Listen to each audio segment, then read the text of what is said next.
മനസ്സിലാക്കുന്നുണ്ട്, രാവിലെ നിങ്ങൾ എടുത്തോളൂ, പക്ഷേങ്കിൽ ഈ രാത്രി സമയങ്ങളിൽ കുറച്ചും കൂടി എന്താ പറയുക, കുട്ടികൾക്ക് പ്രയോജനമാകുന്ന രീതിയിൽ പവർ കട്ട് കുറച്ച് ഒഴിവാക്കി തരണം. എല്ലാവർക്കും 10ാം ക്ലാസ് പരീക്ഷയാകുമ്പോൾ പഠിക്കാൻ കഴിയുന്നില്ല. SSLC പരീക്ഷാ സമയത്തും കുട്ടികൾക്ക് പഠിക്കാൻ കഴിയാതെ വന്നതോടെയാണ് മാവേലിക്കര ചാരുമൂട് KSEB ഓഫീസിനുള്ളിൽ വിദ്യാർത്ഥികൾ പഠിക്കാനെത്തിയത്.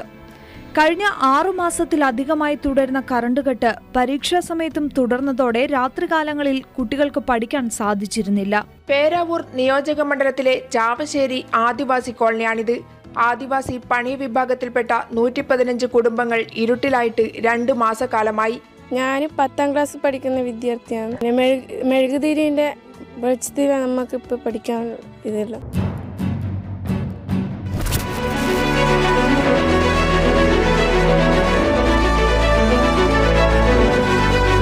നമ്മുടെ കേരളം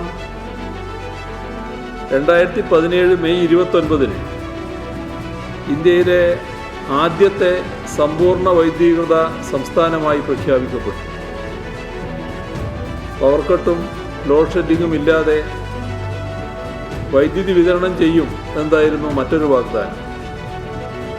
ഇതും പൂർണ്ണമായ അർത്ഥത്തിൽ പാലിക്കാൻ നമുക്ക് കഴിഞ്ഞു.